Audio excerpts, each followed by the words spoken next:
Il s'appelait Malik, 21 ans. Sola Paper.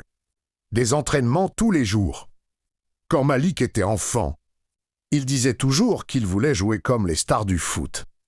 Il passait ses journées dans les terrains de quartier.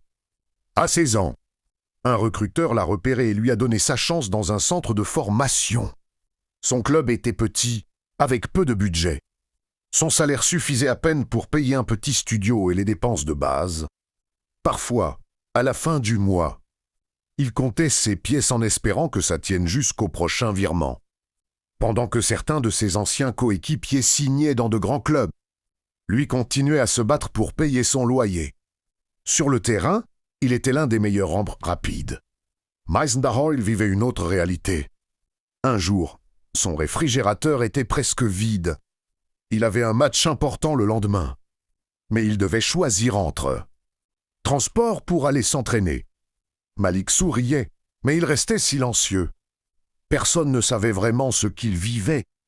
Chaque matin, il se levait tôt, s'entraînait plus fort que tout le monde. Quelques mois plus tard, il a signé son premier vrai gros contrat. Ce jour-là, il n'a pas acheté une voiture de luxe. On va être bien maintenant. Et pour la première fois depuis longtemps, il a pu respirer sans compter chaque euro. Mais Malik n'a jamais oublié d'où il venait. Parce qu'au fond, il savait une chose, ce n'est pas l'argent qui fait le joueur. C'est la détermination. Si tu as aimé la vidéo, like, abonne-toi et main la cloche pour la partie 2.